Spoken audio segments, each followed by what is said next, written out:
Olá, iniciando, mais um dia aí na presença, na presença do Senhor e iniciando numa meditação da sua palavra.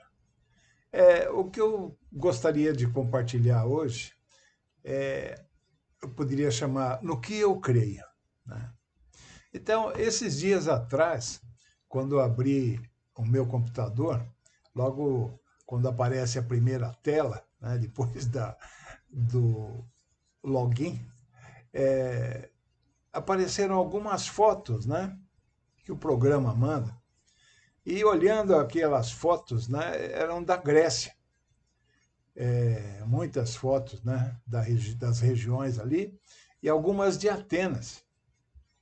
E dentre os vários lugares ali de Atenas, estava o Areópago, que é citado na Bíblia, no Novo Testamento, né, no livro de Atos. E esse local foi onde Paulo, né, teve uma oportunidade e pregou para os filósofos, né, e religiosos da época. Então eu gostaria de repartir aqui com vocês um pouco daquilo que Deus falou ao meu coração enquanto eu olhava as fotos daquele lugar. Naquele, vamos dizer, trazendo, né, um pouco ali do contexto vivido por Paulo, nós vemos que Paulo, né, ele chegou a Atenas e ficou impressionado com a quantidade de templos, que eu diria pagãos, né, e monumentos a tantos deuses. Interessante que podemos ver, quem for visitar Atenas, né, os locais, pode ser constatada essa realidade, né, desses monumentos a muitos deuses. Então, enquanto os sábios, né, e filósofos ali da época, né, chamavam tudo aquilo de cultura, espiritualidade, de manifestações artísticas, né, Paulo, ao ver, né, enquanto andava ali e foi vendo aquilo, ele, dentro do seu espírito, em seu espírito, ele ficou indignado, né? Pois ele viu que a cidade ela estava entregue, né? E repleta de ídolos. No texto de Atos, né, 17 e 16, está relatado assim: E enquanto Paulo os esperava em Atenas, o seu espírito se comovia em si mesmo, vendo a cidade tão entregue à idolatria. Então ele se incomodou, né, com o que ele estava vendo. Depois, nesse período que ele estava ali, ele foi a uma sinagoga, a sinagoga ali de Atenas, né, onde ele teve oportunidade e deu ali o seu testemunho pessoal tanto a judeus que moravam lá, né, habitavam ali, e gregos, a respeito do que ele havia, né, experimentado, ele havia ouvido e ele havia aprendido do Evangelho de Jesus. E enquanto ele falava, né, e dava esse testemunho, eu diria assim, de todo o coração, um testemunho vibrante daquilo que o Evangelho fez na sua vida, acabou por despertar o interesse, né, de um grupo de filósofos que estavam ali presentes, né? Lá em Atos no 17, no verso 18, está escrito assim: Então alguns filósofos epicureus e estoicos começaram a argumentar com ele. Alguns indagavam: o que deseja comunicar esse tagarela? Outros comentavam: parece ser um anunciador de deuses estranhos, pois Paulo lhes pregava as boas novas de Jesus e a ressurreição. Então, despertou interesse, né, nesses filósofos. E eles acabaram o levando, né, convidando e levando ao Areópago para expor os seus pensamentos e ideias, expor aquilo que ele estava testemunhando ali na sinagoga. Então, o Areópago, o que era? Era um lugar, um espaço, né, onde juízes, né, filósofos mesmo, e religiosos discutiam os temas, né, que havia, ou temas conflitantes, né, da cidade, da região, e davam os seus vereditos, né, davam os seus encaminhamentos, aceitação ou não. Havia discussão, né, sobre esses assuntos. Então, Paulo, né, ali diante daqueles filósofos que estavam ali para quê? Eles estavam ansiando por uma argumentação, por uma discussão, que eu diria filosófica e religiosa. Mas Paulo, ele não discursou sobre filosofia humana, nem sobre possíveis pontos em comum daquilo que ele havia pregado ou estaria pregando ali, né, com a filosofia grega. Paulo, ele simplesmente se levantou e disse, no verso 22, adiante nós lemos, né?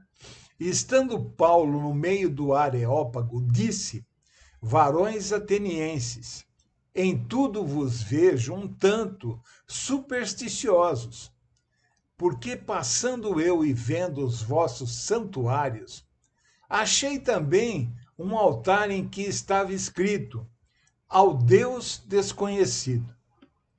Esse, pois, que vós honrais, não o conhecendo, é o que eu vos anuncio. Então, ele, a partir dessa apresentação, ele ali, né, trouxe o evangelho, falou sobre o evangelho de um Deus criador, soberano, eterno e onipotente, revelado em seu Filho Jesus Cristo. Então, as palavras de Paulo eram a sua declaração de fé em Deus e em Cristo Jesus, o Senhor, que ressuscitou dos mortos e está vivo. Então, quando Paulo falou especificamente da ressurreição de Cristo, muitos, né, dali zombaram dele e se retiraram do lugar, se recusaram a ouvir. E entendemos que eles não estavam interessados em Paulo por causa do evangelho, da fé que Deus, em Deus que Paulo apresentava, do testemunho, o seu testemunho pessoal de vida. Na realidade, eles estavam interessados ali e estavam ali ouvindo por causa da sabedoria humana, de possíveis argumentos teológicos, né, diferentes daqueles que eles professavam. Simplesmente entendendo e ouvindo, né, e julgando pela sabedoria humana. E eu poderia dizer que aqueles filósofos gregos ou religiosos, né, eles eram comparados aos místicos, aos espiritualistas, esotéricos, humanistas de toda espécie, que não estão mais interessados em palavras e argumentos, diria assim, lógicos e atuais, né? Eles estão mais interessados a ter, né, a concordância segundo a sua visão, segundo o seu ver político e ideologicamente corretos. Essas pessoas, elas estão mais interessadas em discutir a religião, ideologia de gênero, questionar se a Bíblia é o único livro, né, de regras de fé e se as palavras de Cristo Jesus são a verdade para a atualidade. Interessante que a reação daqueles filósofos e religiosos da época, né, foi de desprezo e zombaria, como muitos fazem hoje em dia.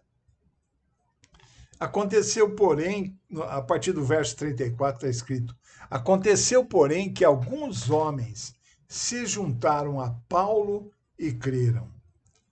Entre eles estava Dionísio, membro do conselho do Areópago, e uma mulher chamada Dâmaris, e com eles algumas outras pessoas. A despeito, né, de muitos estudiosos e teólogos dizerem que a passagem e a mensagem de Paulo em Atenas ter sido um fracasso, que não houve conversões em massa e nem está registrada a abertura de uma igreja, eu digo, né, eu entendo que foi um sucesso, pois pela conversão desse Dionísio, né, que era membro do Areópago, e de uma mulher chamada Dâmaris, e de alguns homens, milhares de cristãos surgiram depois. Surgiram por quê? Pelo testemunho desses que ouviram e creram na mensagem de Paulo. Entendemos que ali, né, naquele local, a semente da palavra foi lançada e frutificou depois. Então, diante de tudo isso, né, o Senhor falou ao meu coração sobre a fé de Paulo, a fé destas pessoas que ouviram e creram nas palavras de Paulo, sobre a vontade de Deus e sobre o livre-arbítrio das pessoas em crer em Jesus Cristo para receberem a salvação e a vida eterna. Em que eu creio? Será vivido pela fé como Paulo viveu? Como eu tenho visto, né, e reagido às reações das pessoas com as minhas palavras? Eu digo que eu creio que a mensagem de salvação da cruz de Cristo e da Bíblia como regra de fé é absoluta verdade. Mesmo sendo loucura aos olhos e ouvidos do ser humano, e que para muitos possa parecer, né, hoje em dia, algo política e ideologicamente incorreto.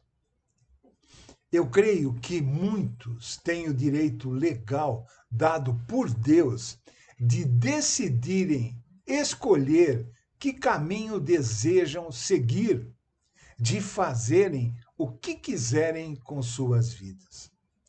Salvação ou perdição, vida eterna ou morte eterna. A diferença está em aceitar Cristo Jesus como Senhor e Salvador ou simplesmente rejeitá-lo. E eu creio que dos pequenos começos, né, de cristãos nascidos de novo em Cristo Jesus, Deus dá o crescimento para chegarmos a milhares de milhares salvos pela fé em Jesus Cristo. Assim como aconteceu em Atenas e tantos outros lugares. E eu creio no poder transformador do Evangelho de Jesus.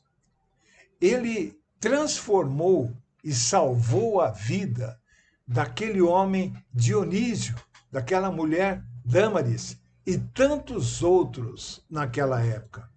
E ainda transforma e salva aqueles que creem em Jesus e em seu Evangelho. Eu amo a Deus por Cristo Jesus. E assim como Paulo, eu quero pregar e testemunhar a minha fé em Jesus Cristo, meu Senhor e Salvador. E ter a Bíblia como único livro de regra de fé, independentemente de crerem ou não, rejeitarem ou aceitarem. É isso o que eu faço, é isso que eu me proponho, é isso que estou fazendo agora. E como Jesus disse na sua palavra, ali está escrito: aquele que tem ouvidos, ouça. Que possa essa meditação fazer diferença na tua vida e que possa, em nome de Cristo Jesus, te levar a escolher ouvir, viver e nascer de novo pela palavra do Senhor. Salvação e não condenação está ao alcance, a teu alcance, a qualquer momento. Um bom dia a todos.